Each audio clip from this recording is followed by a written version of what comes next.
അഭിമുഖങ്ങളിൽ ചെന്ന് പെട്ടുപോവുക എന്ന് പറയുന്ന ഒരു സ്ഥിതിവിശേഷമുണ്ട്.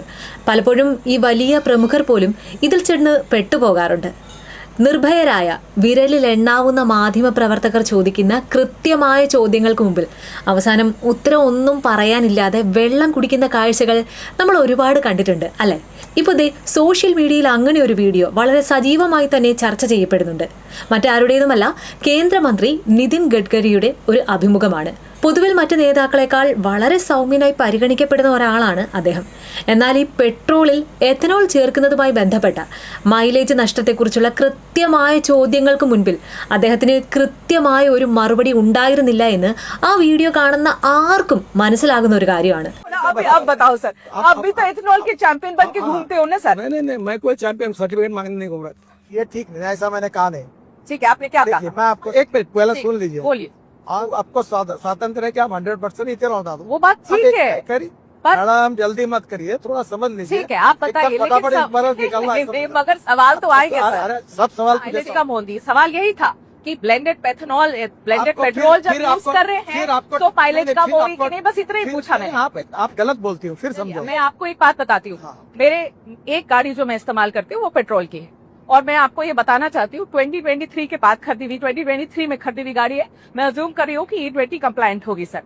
मेरी गाड़ी पहले मुझे एवरेज लगभग 10 से 11 दे रही थी सिटी के अंदर, जो गाड़ी मुझे 7 की एवरेज दे रही है, और मुझे समझ में नहीं आ रहा कि गलती कहाँ करी है हमने। वही ट्रैफिक है, वही रोड है। आपने एवरेज कैसे चेक किया? सर हम तो माइलेज के हिसाब से ना, जैसे हमेशा चेक करते हैं वैसे चेक करते हैं। तो आप मुझे, मेरा ड्राइवर ही चेक करके बता रहा है माइलेज। देखिए, हाँ, आपकी गाड़ी आप सर्विस स्टेशन में अथोराइज कंपनी के डीलर के पास भेजे, और वहाँ मशीन होता है। ठीक है, एवरेज अपने आप और मैं अपने गाड़ी में नहीं चेक कर। ठीक है, उसको एक मशीन होता है, वो मशीन किसी के घर में नहीं होता है। ठीक है, वो वहाँ होता है, वो चेक करिए। पर आप नहीं मानेंगे कि ब्लेंडेड पेट्रोल की वजह से मेरी माइलेज कम हुई, ये आप नहीं मानेंगे। और अगर फ्यूल की वजह से मेरी माइलेज कम हुई तो नितिन गडकरी जी क्या करेंगे, क्या मदद होगी मेरी, बताइए। मेरी बात सिद्ध तो होने दो, मैं जल्दबाजी क्यों करती हूँ?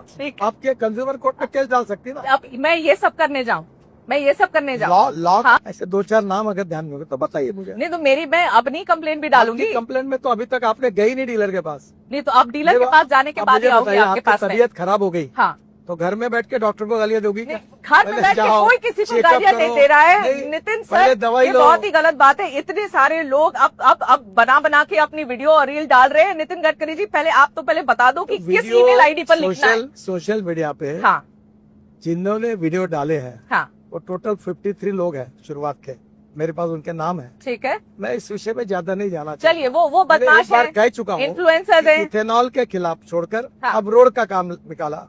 अभी रोड में गड्ढे पड़ रहे करके फोटो डाल रहे हैं। यहाँ तक पूछना पड़ेगा आपसे, वो भी पूछना ही पड़ेगा आपसे। गड्ढे तो थे ही। अरे भाई, कोई ने जान के बना दिया क्या किसी ने? आप एक पूछ रहा हूँ। हाँ, वो पेड कैंपेन बोलेंगे, आप कहेंगे सब पेड कैंपेन है, सब ऐसे लोग हैं। ऐसे नहीं, जनता के भी सवाल है ना सर, कभी तो मान लेना चाहिए। अभी आपके पास तो पेट्रोलियम मिनिस्ट्री है नहीं, एक्चुअली जनता सारे सवाल आपसे पूछ रही है, क्योंकि आप एथेनॉल के ब्रांड एम्बेसडर बन के बैठे हुए। सर इसके बावजूद भी पेट्रोल के दाम कम क्यों नहीं हुए?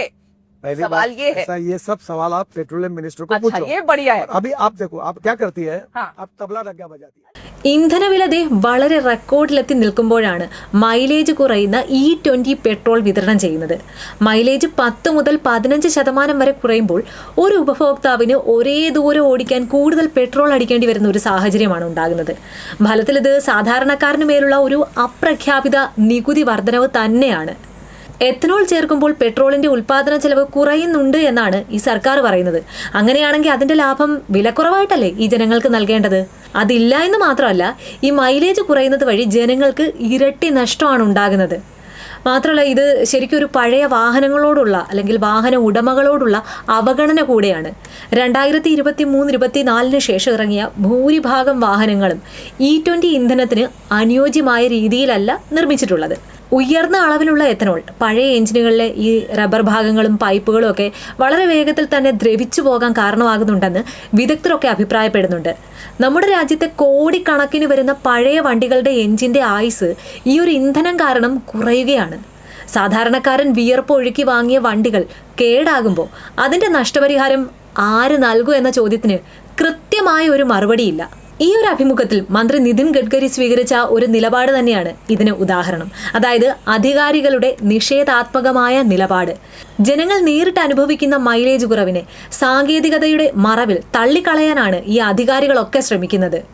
ജനങ്ങളുടെ ഒരു പ്രായോഗികമായ പരാതികളെ മെഷീൻ വെച്ച് നോക്കൂ എന്ന് പറഞ്ഞ് നിസാരവൽക്കരിക്കുന്നത് ശരിയാണോ? ലാബിലെ ടെസ്റ്റിംഗ് റിസൾട്ട് അല്ല, സാധാരണക്കാരന്റെ റോഡിലെ അനുഭവമാണ് ഒരു നയത്തിന്റെ വിജയ പരാജയങ്ങൾ നിശ്ചയിക്കേണ്ടത്. പിന്നെ അതിനൊക്കെ അപ്പുറം ഇവർ നിരത്തുന്ന മറ്റൊരു കാര്യം കൂടിയുണ്ട്, പരിസ്ഥിതി സൗഹൃദം. ഈ കാർബൺ പുറന്തള്ളുന്നത് കുറയ്ക്കാനാണ് എത്തനോൾ ബ്ലെൻഡിംഗ് എങ്കിലും മൈലേജ് കുറയുമ്പോൾ വണ്ടികൾ കൂടുതൽ ഇന്ധനം കത്തിക്കേണ്ടി വരുന്നുണ്ട്. ഇത് മലിനീകരണ തോതാണ് വീണ്ടും വർദ്ധിപ്പിച്ചുകൊണ്ടിരിക്കുന്നത്. ഒരു വശത്ത് മലിനീകരണം കുറയ്ക്കാൻ എത്തനോൾ ചേർക്കുന്നു എന്ന് പറയുമ്പോഴും വണ്ടികൾ കൂടുതൽ ഇന്ധനം ഉപയോഗിക്കേണ്ടി വരുന്നത് ഈ വഴിനീക്കത്തിന്റെ യഥാർത്ഥ ലക്ഷ്യം തന്നെ ചോദ്യപ്പെടുകയാണ് ചെയ്യുന്നത്. ഇതിനേക്കാളൊക്കെ എന്നെ അത്ഭുതപ്പെടുത്തിയ ഒരു കാര്യമുണ്ട് കേട്ടോ. ഇതിന് പിന്നിൽ വന്ന വാർത്തകളാണ് അതൊക്കെയും. അദ്ദേഹത്തെ അപമാനിച്ചു എന്ന് പറഞ്ഞ് 4ഓളം യൂട്യൂബർമാർക്കെതിരെയാണ് കേസെടുത്തത്. ഇതും മറ്റൊരു വാർത്ത കൂടിയാണ് കേട്ടോ. ശരിക്കും ഇവിടെയാണ് നമ്മൾ ആലോചിക്കേണ്ടത്. സർ, ജനാധിപത്യം ആകുമ്പോൾ ചോദ്യങ്ങൾ ഉയരും. അതിനെ ഭയന്നിട്ട് കാര്യമുണ്ടോ? മാധ്യമ പ്രവർത്തകരെ ഒഴിവാക്കിയോ അല്ലെങ്കിൽ ചോദ്യം ചെയ്യുന്നവർക്കെതിരെ കേസെടുത്താലോ ചോദ്യങ്ങളൊന്നും ഇല്ലാതാകപ്പെടുന്നില്ല. ഒരുപാട് പാവപ്പെട്ട മനുഷ്യർ ഇന്ധന വില വർധനവിൽ നട്ടതിരിയുമ്പോൾ സ്വന്തം മകന്റെ പേരിൽ വ്യക്തിപരമായി ഉണ്ടാക്കിയ സ്ഥാപനങ്ങളിൽ നിന്നുള്ള എഥനോൾ പോലെയുള്ളവ യാതൊരു മത്സരവുമില്ലാതെ ഇന്ധനത്തിൽ ചേർക്കപ്പെടുമ്പോൾ ജനങ്ങൾക്ക് സംശയം ഉണ്ടാവും. അത് സ്വാഭാവികമാണ്. ആ സംശയങ്ങളിൽ നിന്നാണ് ഇത്തരം ചോദ്യങ്ങൾ ഉയരുന്നത്. ചോദ്യങ്ങളെ കേസുകൊണ്ട് നേരിടുന്നതാണോ ജനാധിപത്യം എന്ന് പറയുന്നത്? അതോ കൃത്യമായ ഉത്തരങ്ങൾ നൽകി ജനങ്ങളുടെ ആശങ്ക അകറ്റുന്നതാണോ?